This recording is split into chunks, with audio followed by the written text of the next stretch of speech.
to the Free Kick Podcast. My name is Todd. My apologies if I sound congested, but this interview today was way too big to postpone, so I'm sucking it up. I'm here today for this interview. But enough of that. It is my pleasure to welcome on to the show today, SOB President Matt Gendaszek. How are you doing today, Matt? I'm great. How are you? Thanks for having me on. I'm doing excellent and everything. I know when we talked and everything, I was like, yeah, this interview can't come soon enough. Not saying nobody else was important and everything, but this is definitely one of those podcasts where I was like, yeah, I'm itching to have you on and everything to pick your brain and everything. And I'm sure people that are going to be listening to the episode are like, thank goodness, maybe Todd's going to ask some questions that we've been dying to ask Matt. So. Well, I'm feeling the pressure of the anticipation, a little nervous, but we'll get through it. Yeah, absolutely. But first off, before I ask you some questions, I want to thank Jeff Mitchell for putting me in contact to get Matt on the show. But I'm going to switch things up. It's going to be different than the way I normally do the show. So the first half of the show, I'm going to ask Matt a few questions about himself, the Sons of Ben, and then the second half we'll do more of our normal with my standard questions and everything. But the first question I'm going to ask you, Matt, is how did you get involved with the Sons of Ben? Okay, I'll try to make this brief because it's two things: how I got involved with the Sons of Ben, and then how I got involved deeper, like the board and everything. So my buddies were super excited when they announced that we were getting a team, and I wasn't. I tell people all the time, I was one of those Euro snobs, had no interest in MLS whatsoever, and my buddies were like, hey, we're getting a team, let's get season tickets. And I'm going, MLS sucks, I don't want to do that. And they're like, come on, no, it's better than it was, you don't understand, you haven't seen it. So my best friend in the world, we're cousins, we grew up together, he wanted to get tickets, midfield. He's like, it's affordable, we can get those. And I looked at it and I'm going, man, if we're going to do this, why don't we go into the river end to that supporters group, the Sons of Ben? And that way, if the team really sucks, at least we can, drink beer and sing songs and have a good time. And my buddy's like, you got to stand the whole time. And my best friend's a little chubby. So I'm like, yo, buddy, you could use the exercise. So and it was a group of us. It's probably like 8 to 12 of us all decided we're going to join the Sons of Ben. We're going to get tickets in the river end. And I remember to this day, and I remind them all the time, when we finally had our first game in the old PPL Park, we're standing in the river end, the chants are going, and my buddy looks at me and goes, I hate admitting it when you were right, but you're right. This is way more fun than sitting on, midfield next to a bunch of soccer moms, because we didn't want to be the guys that dropped the F-bomb in front of a bunch of kids watching the game. So we're there in the river end and we're, having a great time. And then I guess I got involved with the board. For some reason, I got a bug up my butt about something. I don't remember what, but I wanted to get jerseys made with the Yards logo because I was friends with the guys from Yards. So I approached people on the board, and one thing led to another where we had a meeting with Yards and Kenny Hansen, who was the president at the time. And that's kind of how the Sons of Ben beer got born. And then after that, they're like, hey, we're doing general elections. Maybe you should run. And I'm going, okay. And then I ran. I was one of the two people that got elected. So I was on the board, and it went from running tailgates to then doing marketing, branding, merchandise. And then when Bill Gussler was going to, resign early to move away, he's like, hey, good news, bad news, you're president. And I didn't know what was the good news or the bad news, but it was all the same news. And that's when I became president. So hopefully that was brief enough and I didn't bore anybody. Hey, no, I enjoyed it and everything. I was going to say before you started talking, if you want to go and give the extended version, go ahead, be my guest and everything. I think that people are here for it. I know I am. But so what's the coolest thing that you've got to do as Sons of Ben president so far? Oh, man.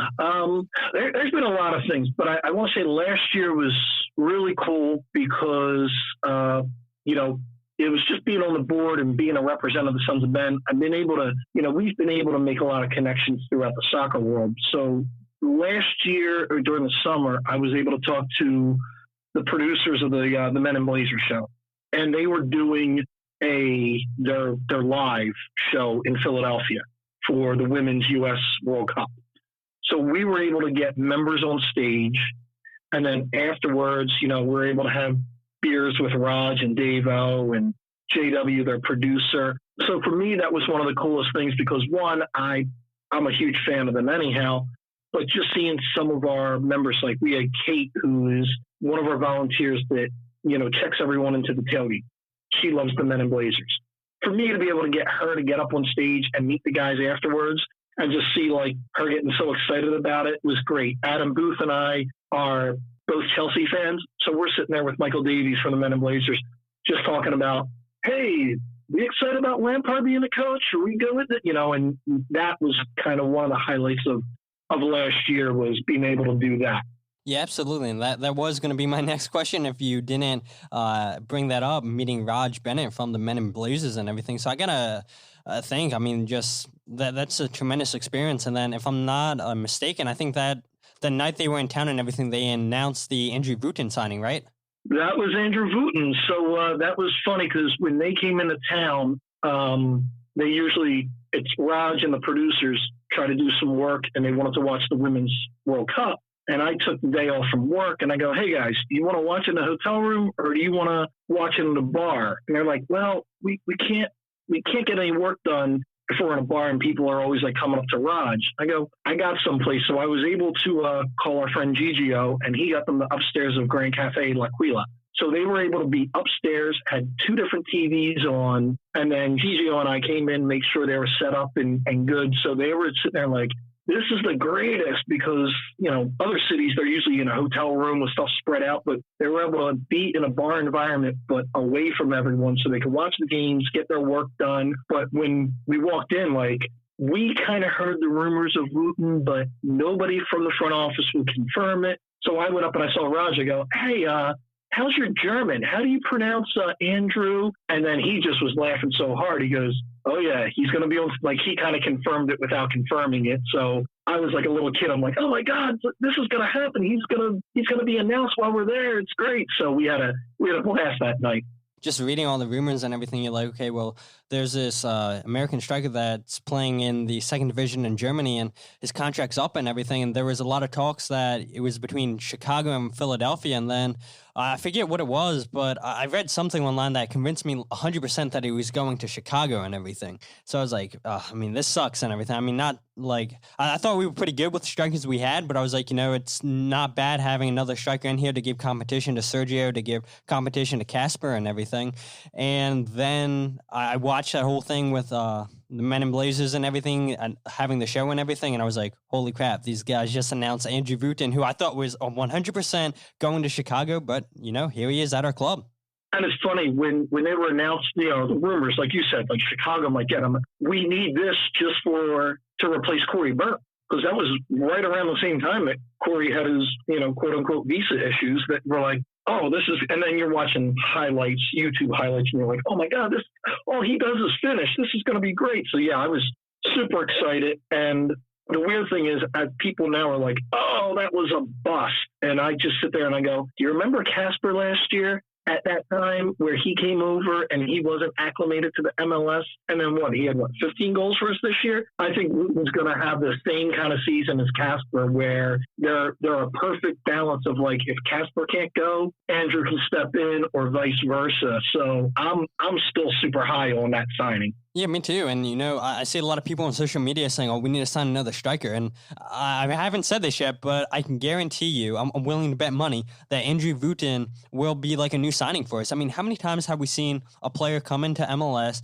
midway through the season and just light the league up? I can't think of anybody off the top of my head and everything. So, now that Andrew Wooten's going to have a full preseason under his belt, he knows the way we operate, I think he's going to have a great season, like you said. And I remember going to the Pumas friendly where Wooten scored a goal and everything. And, Pumas, they played their A-team out there for a little bit, and Andrew was just giving them trouble all night and everything. And I was like, you're starting to see a glimpse of what he can do in the league. And unfortunately, he didn't get that goal in the league last season. But, you saw in moments last season that what he's capable of and everything. And I think he's just going to, catch a lot of people that were doubting him by surprise. Well, and I tell everybody, I go, guys, just keep in mind, his first touch in MLS was a goal. Now, granted, the pass was over the back line, so it wasn't a goal. But, the first time he touched the ball in MLS, it should have been a goal. But, of course, Harris's pass was over the back line. We're getting the technical, some VAR stuff. But So I got the skills there. So, yeah, I'm super excited about, I feel like he is part of this off season, not middle of last season. Yeah, I agree with you 100%. But speaking of players, who's your favorite non-union player that you've gotten to meet? Oh, man, you know what? That's weird. I can't even think of anybody besides the union players. Most of the other players I get to meet, it's usually from the river end, and they're not really super receptive to what me or any of us are saying. Definitely not. So it's kind of like, now it's like, oh, what union guys? And that might be one of the other coolest things is, you know, being part of the Sons of Ben, we do a lot of charity work, and we get to meet and interact with a lot of the players. And it's unlike any other sport in North America where, you know, they always tell you, hey, don't meet your heroes because you're going to get disappointed. Or, you know, living in Philadelphia, I've interacted and met with, you know, Phillies players or Sixers players or Eagles players, and 90% of them are jerk-offs. And you're like, oh, man, I wish I never got to meet this guy because I liked him on the field, but now that I met him in person, I think he's a jerk. So most of the guys on the union, like everyone we've met on the union, have been great. They're down to earth, and they're super approachable, and they're just happy to like talk to fans, you know? So it's one of those things, like those guys are awesome. Like, you know, Brendan Ernst's the nicest kid in the world. You're like, man, I wish you were my little brother, that kind of thing. So it's meeting those guys. And like Jim Curtin is one of the greatest guys where he'll be like, hey, text me if you have any questions. And it's not like, because, oh, you're president of Sons of Men. It's like, oh, you're a fan and you got a question? Here's my cell phone number. Call me sometime. So these guys are just great. So way better than meeting other athletes in the Philadelphia region. No, absolutely. That was one of my first impressions that I made too. Just like seeing the players go around and take time after the game, taking pictures with people, signing stuff. I mean, I've watched so much European soccer and everything. I'm like, you would not get this opportunity to have these conversations, to build these relationships with players over there, just because people, I mean, not saying people in Philadelphia might not be insane and everything, but over there, I just feel like it's just so much massive and everything. You see players, Ronaldo get stormed so much over there and everything, but players here, like you said, just seem so down to earth. They seem like they cared and everything, and that really drew me onto the team. And like, yeah, this is definitely the team that I'm going to cheer on. I'm so happy that I took that chance to come out here because it genuinely feels like they care about you. No, I totally agree, and I'm glad you did choose north of the Mason-Dixon line instead of that other team that's a little south of you. Yeah, absolutely. I mean, fighting DC traffic is not fun at all, and who cares if going up from Maryland to Chester is an hour away, where going down to DC would be a little bit shorter mileage-wise, but dealing with that DC traffic is not fun, and yeah, I'm not thinking twice about it, and I thought it was funny too. I think it was on somebody's podcast in the summertime or whatever, and they asked me a question. If Maryland got an MLS team, would you choose them to be your new team and not Philadelphia? I said, absolutely not. It's like, this is my team. I'm sticking with them, do or die. No matter how bad they play, how good they play, you know, this is my team. And I'm not one of those fans who jump on the bandwagon and everything. You know, once you commit to a team, that's your team. And, you know, that's my mindset. So if Maryland gets an MLS team, great for them. But at the end of the day, you know, I chose Philadelphia, and I'm not looking back at it. No, that's exactly. It's like once you choose a team, that's your team for life, good or bad. You know, you don't want to be that kind of fan. And the other thing is, with DC, as beautiful as that stadium looks from the outside, it's kind of crappy on the inside. I kind of miss the old RFK after being in that stadium. Yeah, absolutely. That's what I hear. Hopefully, I'm definitely going down to the new stadium this season with you guys and cheering on our boys, and hopefully we can see another 5-1 victory, if not 5-1, at least a victory in general. But I definitely want to hit up some Philadelphia Union road games this season because, I mean, everybody that I got to talk with, they all say it's a lot of fun and everything, so I definitely need to experience that. But in your opinion, how was the atmosphere this season in the River End? Wow. So it was an interesting year because in the beginning of the year, we still had that doom and gloom feeling of the season where we had a skid of a couple of years of, even though they made the playoffs, they kind of slided in, you know, they were on a downward spiral before the playoffs that were like, oh guys, come on, we could have had a home game, but we couldn't close out New York or New Jersey, whatever you want to call it.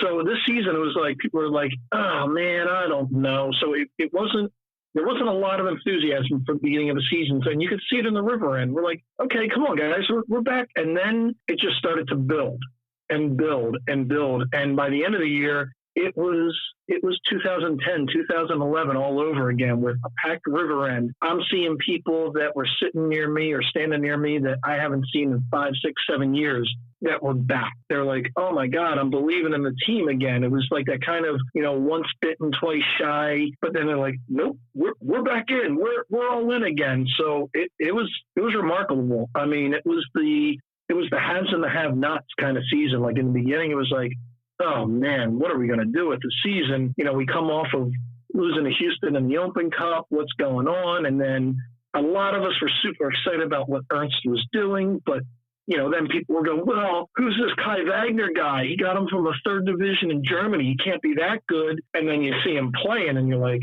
oh crap, maybe Ernst knows what he's doing. And then people just started to believe as the season went on. And then everybody was just all in. And it was probably my favorite season since the very beginning of just seeing all of that.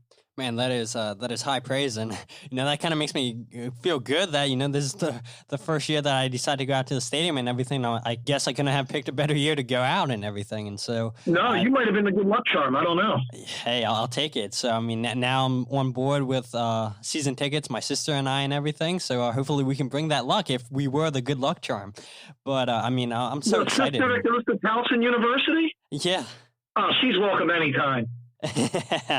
I'm sure when she listens to this, she'll be happy to hear that, and I'll tell her as soon as we're done talking and everything. So sounds good. For people that don't know, I graduated from Towson, so that's why I'm super proud of your sister being a Towson student. Yeah, absolutely. And people who are like, what's Towson? It's a university in the state of Maryland that's right outside of Baltimore City and everything. It's a really prestigious college in Maryland. If you're a teacher, that's where a lot of teachers go to get their degree is Towson. But I'm sure people are probably like, oh, yeah, we don't want to hear about college talk. Let's hear about soccer. So, I mean, I'm sure you could talk talk a whole bunch of positivity about Towson and everything. But, we're moving on from that. But what are some of the perks and responsibilities of being president? I know you said meeting the players, doing charity events, but can you give us anything else? I really don't know any perks. Be a president, it's more, or just being someone on the board. You got to remember, we're a volunteer organization. So, the 10, 15, 20, 25 hours a week that you're putting into this, it's just because of the love and the passion you have for the group and for the team. So I think it's just when things go off the right way, you're like, man, I had something to do with that. So it's that sense of pride. Like someone comes in and goes, man, I went to your tailgate. I had no idea that you had 4 or 5 beers on tap and you had burgers, dogs, and this kind of stuff. And it cost me $15, $20. And you're like, oh yeah. And they're like, man, you guys do it right. We're like, oh, that feels good. Or when people are like, we'll see posts online of something that Ryan Ross did for the TIFO. And just knowing the kind of work that goes into that to get it done. Or when people come by the merch tent and they're like, man, that hoodie's awesome. I love that. Or that your Pride shirt was incredible. It's that sense of pride of like putting out a good product for people to enjoy. Then we're like, man, this is great. And I guess kind of the negative part, and I don't want to say it's negative, it's just funny that since I've been president, I don't know if I've really gotten to watch 90 minutes of one home game. Because during the game, there's so much going on where I joke, I have the only time I wear a smartwatch to the gym and to the games, just so I know I'm not missing a text or a call because something happened. Like you'll get a text like from security, like, hey, we got an issue in section like 139. Can you come over here? Or something like that. So that's probably the worst part is like you kind of settle in to enjoy the game and then something distracts you. So a lot of people, like I've listened to your podcast and they'll be like, hey, what was your favorite moment of the year? And, Adam or someone will be like, oh man, remember in the 38th minute when Casper struck that goal and it bounced? And I'm going, I know I was there, but I don't really remember that. Was I in the stands or was I dealing with something else outside? So I think that's probably the worst part about it is you don't always get to enjoy the product on the field, but there's definitely a sense of satisfaction and joy of just making sure that environment is happening in the river end. And that just comes through everyone's hard work and dedication. It's on the board and the volunteers that make it all happen. Yeah, absolutely, absolutely. I have a couple more questions though involving the Sons of Ben and yourself. And my next question for you is, what is one thing you want to accomplish as the president of Sons of Ben? I think the one thing I want to accomplish, and this is just, and I don't like to use the word I because this is a we thing. It's the board. This is members and volunteers, but we just want to get back to that core mission of growing the game in the Philadelphia region. And that means growing, the Sons of Ben. We were stagnant for a while just because people that joined in 2010 might have been in their 20s or 30s. But then as life goes on, if you were 20, now you're 30, or if you're 30, you're 40, and maybe you got married, maybe you had kids, and this wasn't the focal point of your life. And we didn't do a great job of transitioning to passing everything on to younger people. And we're getting to that where we're getting younger people going, hey, I want to be a capo. I'm like, great. That's awesome. So we're letting people know that the Sons of Ben are for you. So it's not just this, some people think, oh, is this like an ultras group where you throw bottle rockets at players and curse all the time? And we're like, no, that's not what supporter culture is in North America in the MLS. It's not, hooligans. So it's getting the message out there that, you know what, the Sons of Ben are for you. If you love the Philadelphia Union, if you like the sport of soccer, if you care about the Philadelphia region, this is the group that you want to join. You don't even have to be in the river end. We've got people that are like, hey, I can't stand for 90 minutes. Well, you don't have to if you don't want to be in the river end, but you can still be a member of the Sons of Ben. You can come to the tailgates. You can go to away trips and that kind of stuff. So I think that's what the one thing we want to accomplish this year is making sure people know that as long as you tick off those boxes of you care about the team, you care about the sport, you care about our area, you want to do some good in the Chester area, then you should join. Yeah, absolutely. I agree with you. And don't wear red in the river end. Absolutely not. So exactly. And unless you're coming right from the Phillies game, and if you've got the Phillies jersey on, I'll find you a blue T-shirt to wear. Don't worry about it. We'll work it out. Absolutely. If you're dedicated to coming to the game and everything, Matt will hook you up to make sure that you're wearing the proper attire. But a question I've heard a lot of people talk about in the river, and I've seen on social media is how can fans go about submitting new chants and everything? I see so many people saying, "Oh, we sing this all the time, every single game. Why can't we do this?" So, I mean, can you explain to people how they can go about submitting new chants?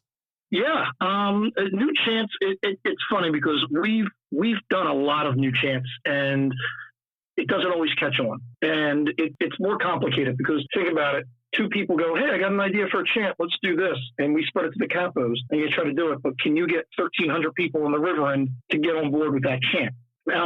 So what we're going to do is we're setting it up that people can submit. And we're trying to let people know, don't just email us hey, there's a song on the radio from, I don't know, Metallica in their third album, and it's that beat, and these are the words. That's not helping us, realize it. If you really want to chant, you want to do some work, send us a sound clip, that kind of thing, write it out, then we are more than happy to try it. And we're working on ways through the Sons of Ben website, the new updated SoundCloud, and then a podcast that we're going to be doing shortly just to let people know what the new chants are. Because the reason all the old chants work so well is if you were at a game 10 years ago, 5 years ago, last year, you know that chant. So it's easy for you to do.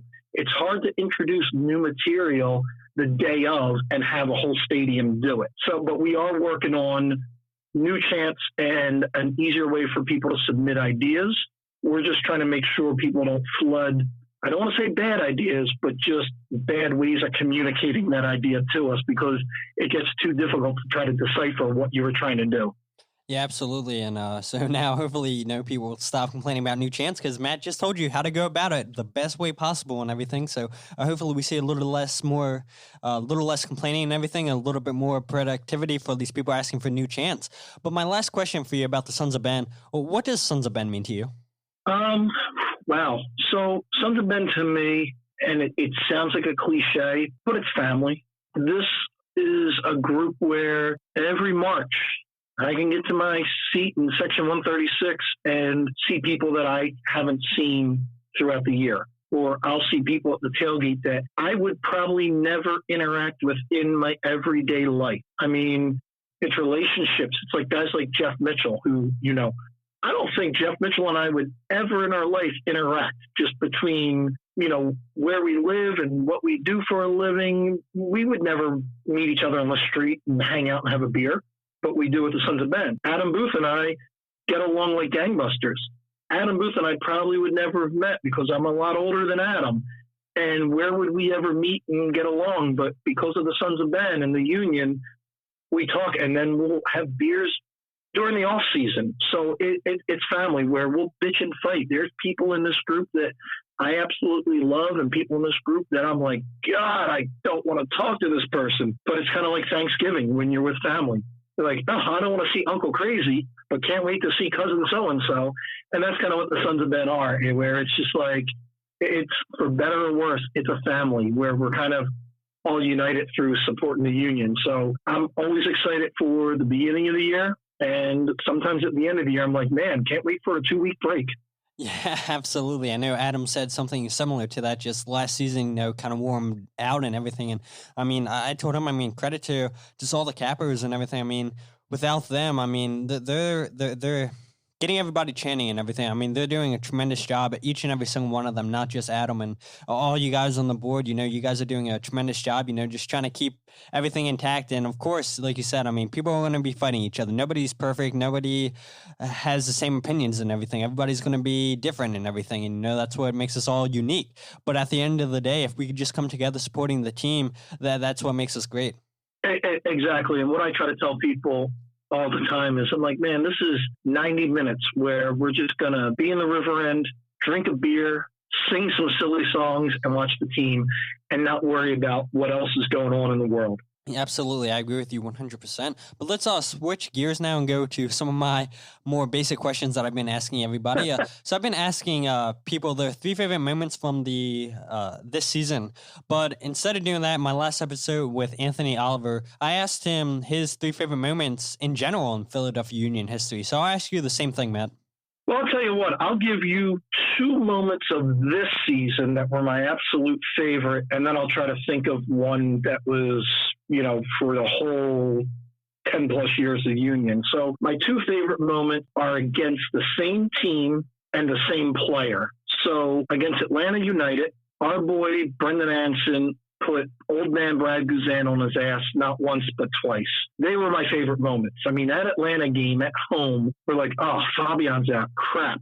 Well, we've got this 18-year-old kid in here. And then not only does he play in front of 68,000 people, but he megs a guy and makes Brad Guzan look like the old lady on the Life Alert commercial and falls down and scores. And, we tie. And I'm like, man, at the end of that game, I was actually mad that we tied. But if you told me in the beginning of the year that we were going to tie Atlanta at their home, I'd be like, I'll take that as a win. And then on top of that, we were, he comes in to play Guzan again, my favorite piece of TIFO ever we had down there. And he does it again, but he megs Guzan himself and makes him fall again. And maybe that ties into might be my overall favorite. This was last year, but after that, we had a piece of TIFO where we took a picture of Ernst when he was on the maybe the U9 team for the national team. So he looks like he's like 9-10 years old. Picture of him. It's a picture of Brad Guzan falling down on that goal at Atlanta United, and we made it like an old "Want It" poster, and it goes "Want It for elder abuse." Brendan Aronson, a.k.a. the Medford Metsy. So we had this thing behind the goal. And Ryan Barros, our TIFO director, was down on the field after the game, and he gets Aronson to sign it. And Brendan's like, that's awesome. We actually found out later from his dad that he wanted it, so we're gonna send him the poster. But as Brad Guzan's walking off, Barros just unassumingly goes, "Hey, Brad, can you sign this? We're going to auction off for charity." Guzan grabs the Sharpie, looks at it, sees the poster, hands him back the pen and goes, "Nope, not going to happen." And he walks away. So he didn't want to sign that own poster. So that was actually one of my favorite things. Those 3 things are probably one of my favorite things. And I'll try to think about over the 10 years what was a favorite, but that's a tough one because there's there's a lifetime of memories. Yeah, absolutely. I mean, that's a good story, and you don't get that story anyplace else unless you know somebody that was there that night and interacted with Brad Guzan and Ernst. So, man, I'm so glad you shared that story with me, and I'm sure the listeners are happy too. I mean, I've been telling people on the show that, some of my favorite moments last season was the 3-2 victory on the road against Minnesota.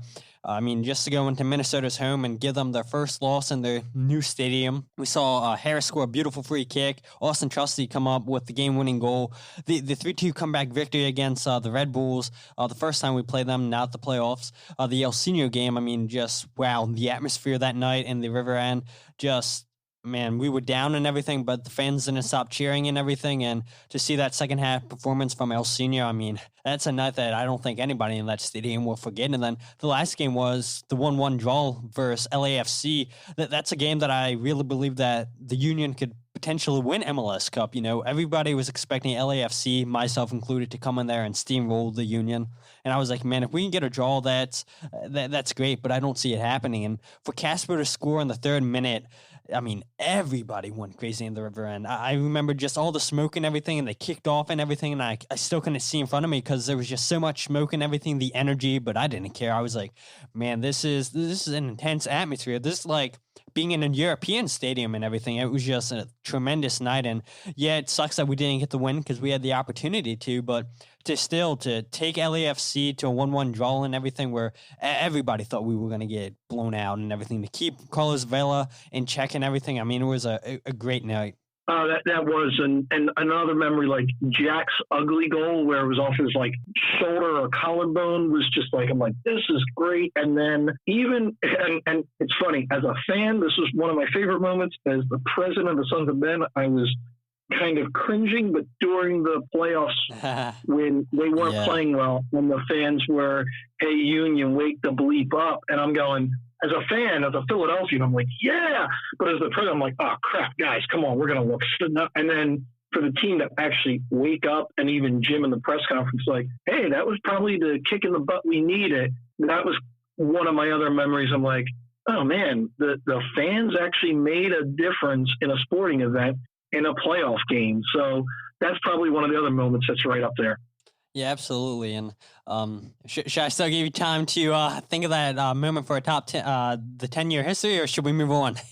Well, yeah, let's move on, because honestly, my one moment is I just remember the first game in Lincoln Financial Field, and that was probably one of my best moments, just because we're like, oh my God, we've got a team. And me being a former Euro snob, watching the product on the field, I'm going, oh, this isn't what I thought it was. This is good. And then that just kind of started the long journey of being a Philadelphia Union fan. Yeah, absolutely. I mean, I feel the same way. I mean, I tell this story all the time, and I first got into MLS in 2007 because David Beckham came over. I'm a Manchester United fan and everything, and then after a couple games, I was like, yeah, this is crap and everything. This isn't what I'm used to watching European soccer players do. And so then in 2017, I'm like, let me go ahead and watch this again. And I forget who the Union were playing. It might have been DC United, honestly. And I was like, this is a lot better than what it was in 2007. I was like, I can get behind this, if I can stop comparing it to European soccer, because it's not on the same quality, but it's a hell of a lot better than it was in 2007. So I feel like if a lot more people can think with that mindset, I think they would be surprised. Yeah, and I always tell people, I go, watching soccer, especially MLS, I compare it a lot to the NHL, where it's a better sport to watch live, because when it's on TV, you focus on the puck or the ball, and you don't focus on what's going on the outside. And the beauty of the game is watching off the ball and what's unfolding. And so just being able to be in the stadium and watching it, you're like, oh my God, this. And then you see the athleticism of these guys. Guys are running full speed, kicking a ball 40 yards and putting it right on someone else's foot. It doesn't translate that well on TV. So coming out to a game to experience it and watch it, it's unrivaled. So it's something I think everyone should do, and I think they would appreciate it a lot more. So I've been asking everybody, do you think El Senior is coming back? So what are your thoughts on that? I think he is. Man, I haven't heard anything. There's no, Ernst didn't text me any secrets or anything, because we don't talk that way. But I think he's coming back, because from what I heard, he thoroughly thoroughly enjoys being in Philadelphia. And, with his age and everything, he made his money when he was, playing in the Ukraine. So I think at this time he enjoys his role on the team, being a super sub, and he loves the area for him and his family. So I think he's back. And at least I pray he's back. Yeah, now you saying that, now I feel a little bit more confident in everything. I know you said, oh, no, nobody told me otherwise. You're just going with your gut feeling and everything. But, seeing the Union use social media posts using El Seno, I think on New Year's and New Year's Eve or whatever, I was like, okay, well, that's kind of telling. And for a player who's out of contract and everything with the team, I was like, why would you use a player that you're not sure is coming back and everything? So I think, El Seno has a great role in this team. Just the one thing I've been saying is, I don't know if El Seno wants a little bit more money. I don't know if he wants to start and everything. I think all of us can agree that, he's better coming off the bench than he is starting and everything. The one thing that scared me was Miami, the whole David Beckham project and everything. You got nicer weather down in Miami and everything, and David Beckham owns the team. So I was like, what if he went down to Miami? But I don't know. I mean, with the Union using El Seno on New Year's Eve or whatever in a social media post, I was like, maybe something's close. And I guess, most fans are hoping that is close. And I guess we'll see here in the next couple of weeks or whatever, how long it may or may not take. Well, let me just tell you, I know for a fact El Seno listens to your podcast, and we can tell him right now, El Seno, the weather in Miami sucks. Come June, July, August, September, it's humid, it's terrible, it's way too expensive. You don't want to be there. Stay in Philadelphia. Hey, yeah, listen to the president, El Seno. Everybody wants you here. Everybody loves you here. And you got a great family behind you here in Philadelphia. But moving on, though, what do you make of the trades of Fafa Pico to FC Dallas for $375,000 and Austin Trusty to Colorado for $750,000?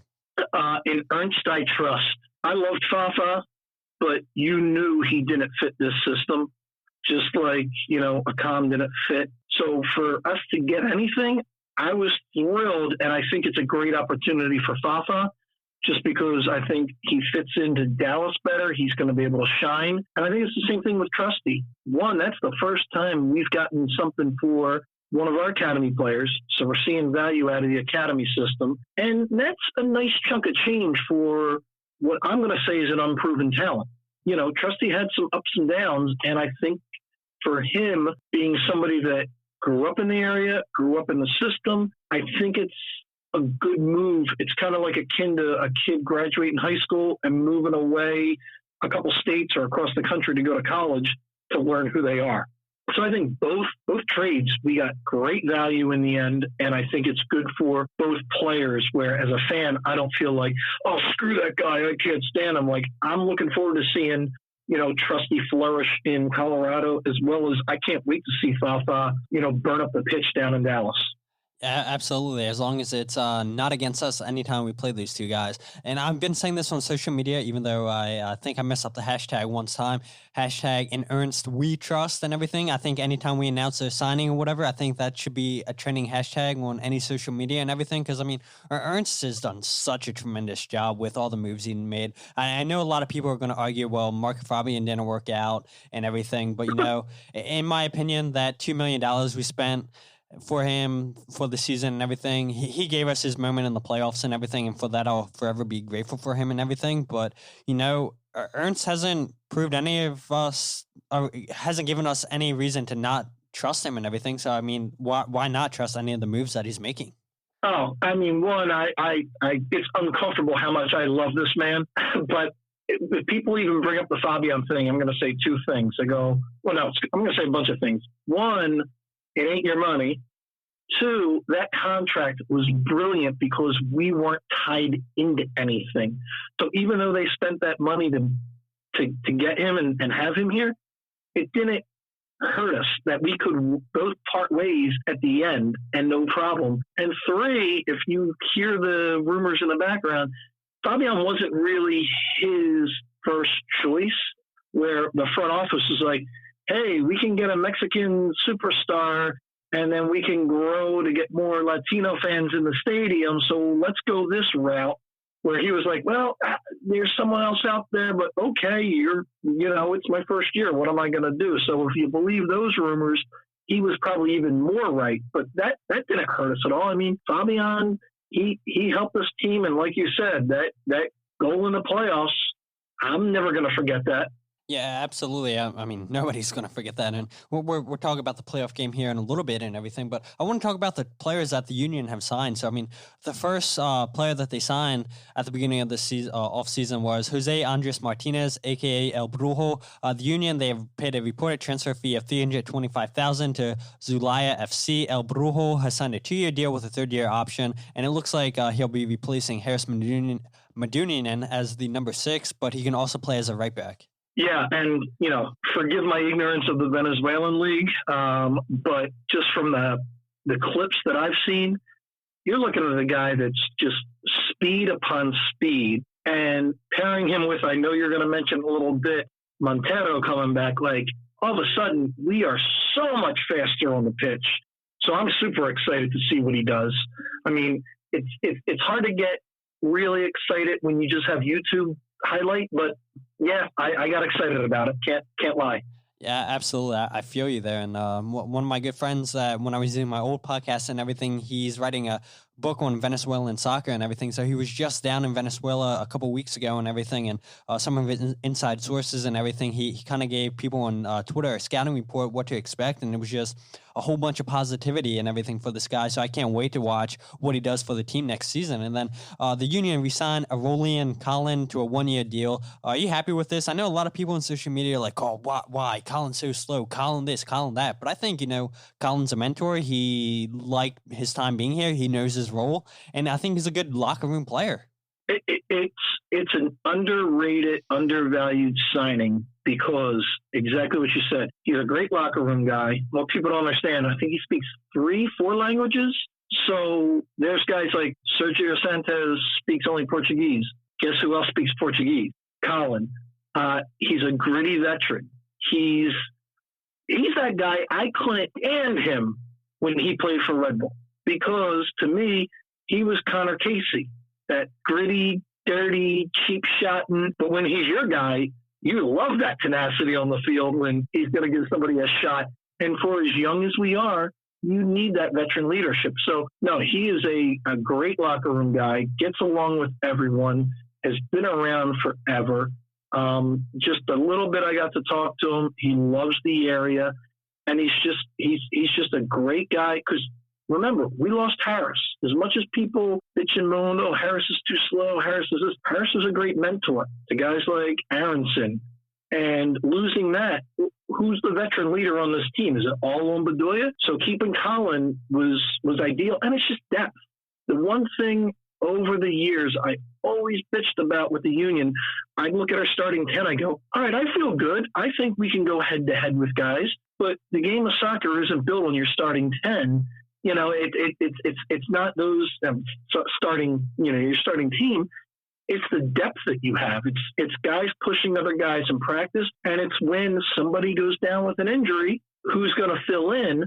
Collin's one of those guys that can fill in on the defense when guys need a break or when you're playing U.S. Open Cup or that kind of stuff. So depth is really, really important in the MLS, and yeah, I was thrilled that he was coming back.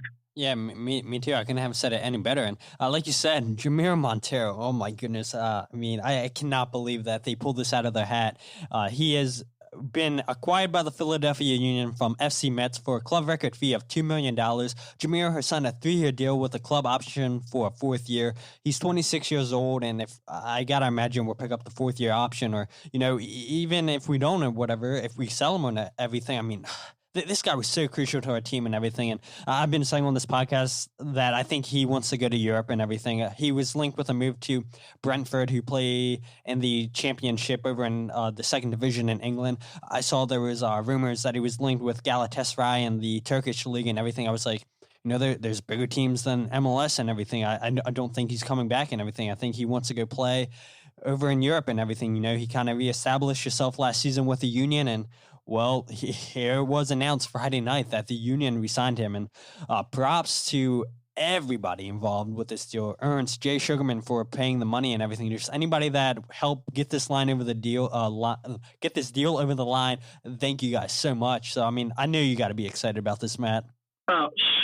Super excited because when he came over, again, this is another guy that people are like, I don't know him from anyone else in the world, but then you're watching me like, man, love this guy. And then you hate to see somebody, get hurt, but you see that value when somebody isn't on the field and you're like, oh my God, we are really missing this guy. And then when he came back, you're like, oh God. And then we're like, oh, we might lose him because we've not had a great run of getting loaned players and keeping them.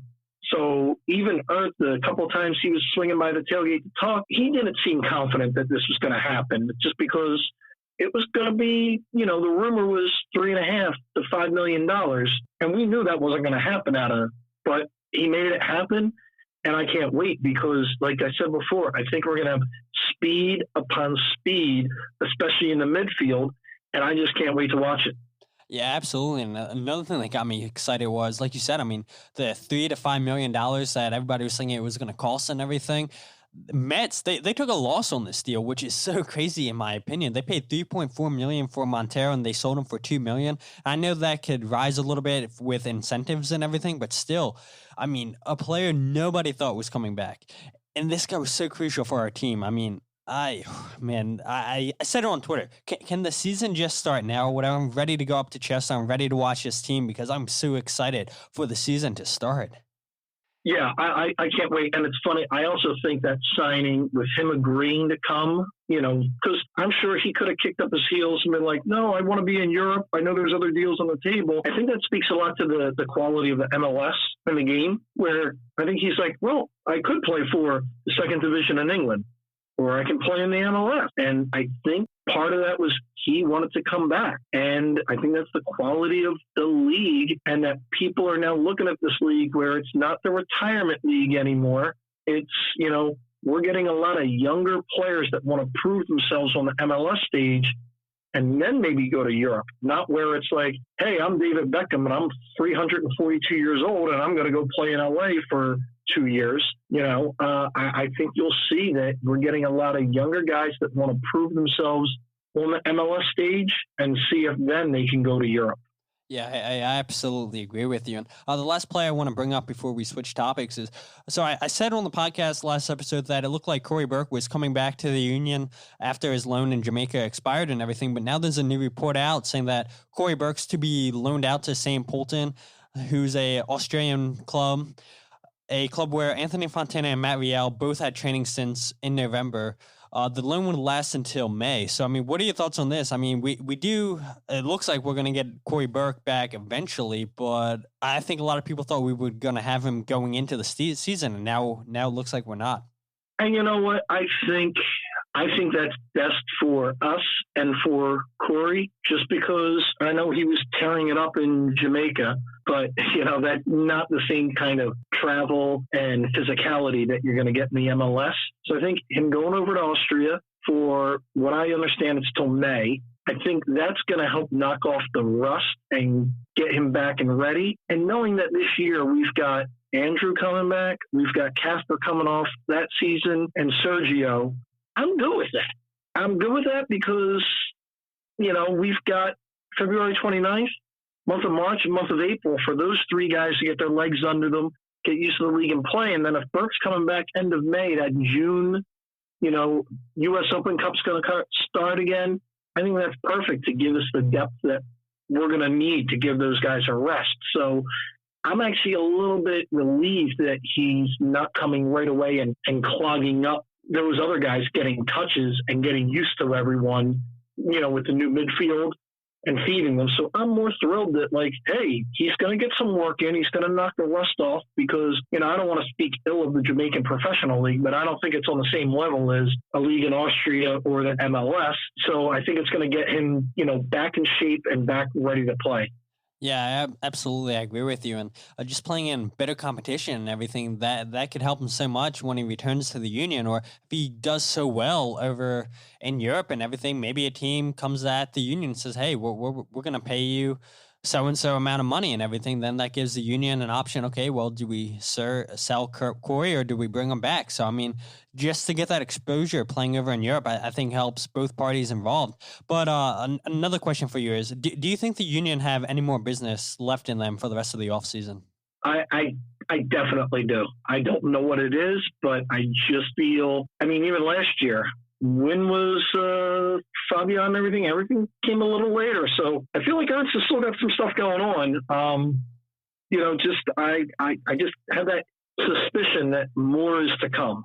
Yeah, I'm super excited too. I think MLS wrote an article once Jamiro got signed by the union. I think they said this is only the start of more moves and everything. So, I take everything that the MLS website writes and everything. I think, a lot of the stuff they write is just to generate clicks and everything.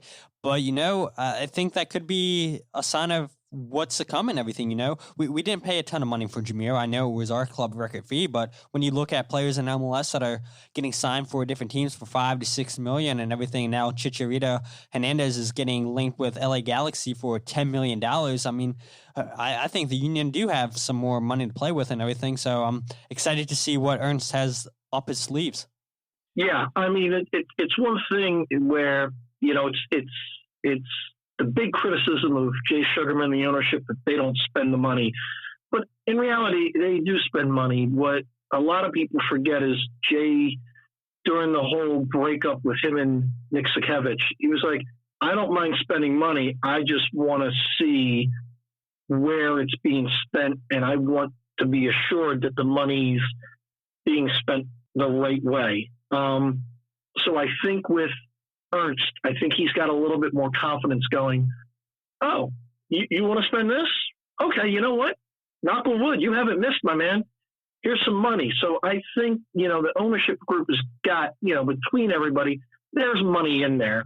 And the other thing, let's keep in mind, the MLS expansion fee is now $250 million. And I think Jay got the expansion fee for $10 million. So he pretty much bought the ugliest house on the block in a really good neighborhood. So in the long run, he's not going to lose any money, and I think he knows that. So I think with Ernst proving himself on hitting on some of these players, that he's willing to go like, okay, we can, to use the old mortgage thing, let's grab some equity out of the house and we can put an extension on the garage. So I think he's willing to spend some money. Yeah, absolutely. I love that analogy and everything. But I want to move on to the topic that everybody loves discussing. That is the first playoff win against the New Jersey Pink Cows. Just what are your thoughts on that day? Oh man, that was such a great day. I mean, it was sunny in Chester, and you couldn't write it up any better just because, you've got the junior Tony Sopranos coming down the New Jersey Turnpike, and it was typical Philadelphia fashion. First half, you're like, what the hell's going on? This sucks. I can't believe this is going to happen. And then we win. Yeah, it was probably one of the best. It's a top 2 victory in my mind in Philadelphia Union history.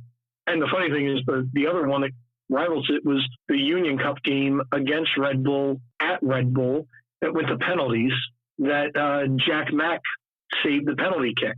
So anytime you can beat, the North Jersey Red Bull, whatever the hell they're called, the energy drinks, it's a great day. But making the playoff game and Fabian hitting that goal, it was great. Yeah, absolutely. I agree with you. Well, I have 2 more questions for you. The last question is really not a question, everything that being a question. But this next question is, what's a typical match day look like for you? Everybody that listened from the start to the end, or maybe they haven't listened to the podcast or whatever, they should know that you're the president by now, the Sons of Ben and everything. So what's it look like for you? So it's, it's getting up early, and, God bless my girlfriend for putting up with this stuff, but we, get up, and usually we'll try to go get breakfast somewhere because we both know we may not eat at the tailgate, but we'll get there early to help with the setup of the tailgate. And, she always volunteers, pouring beer in the trailer, and I'm, running around like a nutcase. So we set up the tailgate, and then we're at the tailgate and we're having drinks and talking to people and having a good time. And then making sure we're meeting with the capos. Do we have everything we need? Does Ross have everything he needs for the TIFO and setting that up? And then usually everybody marches in, and I'll kind of hang back at the tailgate area to make sure whoever's running the tailgate and the volunteers are good with cleaning everything up. I may take like 5 minutes, grab a beer and sit in the back of my truck and just kind of like decompress for a minute, and then walk into the stadium to watch the match. And then once you're in the stadium, there's, little things that pop up. So it's like, do we have to talk to security, like against Red Bull? Hey, do we have any questions about this or certain games? And then it's just kind of checking up on the Capo. It's like, hey, do you guys have enough water on the Capo stands? Do we have enough smoke? So myself or our old VP Tim or Bross or someone will run around to make sure the people that are doing their jobs have all the tools they need to do their jobs. And in between, I'm hanging out with my father and my girlfriend and my cousin and my buddies that are all in 136 to watch and enjoy the game. And then once the game's over, it's kind of that like, oh, we made it through another one. But then depending on the game, if it's a win or loss, do I want to check my phone to see what Union Twitter is talking about, or do I want to wait till the next morning? So it's kind of that, like, wins, you're on a high, losses, you're like, crap, am I going to hear something? Or if there was a chant that shouldn't have been out on ESPN, am I going to get an email from, Tim McDermott or Mark Evans or anybody else from the front office? And then it's kind of like we sit in the tailgate lot and talk to a couple people that are hanging out, waiting for traffic to end. And then, it's, the ride back into the city and rinse and repeat for the next one. Absolutely. I love that, Matt. But can you let everybody know where to find you on social media? Man, I am the most boring person on social media just because all I do is retweet stuff from the Sons of Ben account. But yeah, you can get me at M Gendaszek is Twitter. That's the same thing with Instagram. Facebook is, Matt Gendaszek. So if you can spell the last name, I guess we can be friends on Facebook. But most of the stuff I would just check on, Sons of Ben social media. Check Instagram, check Twitter, check Facebook. Kirsten is our social media person for the board and does a great job of giving you any news that you want to hear about the Sons of Ben. Absolutely. Thank you so much for that, Matt. And don't forget to check out sonsofben.com for all the latest information, too, if you don't have social media. But thank you so much, Matt, for coming on. I had a blast talking with you, and I can't wait to meet up with you during the season. I cannot wait for you to come up from Maryland to the tailgate, hang out, and then come and just experience everything with us. Yeah, absolutely. I thought I was living life just going to the games and everything, but everybody keeps telling me, you got to go to the tailgate. You got to go to the tailgate. So I will 100% make sure I go to at least one tailgate next season. More than one, but we can't wait to have you and looking forward to it. Absolutely. Like I said, thank you so much for being on the podcast. And with that said, my name is Todd, and this is the Free Kick Podcast.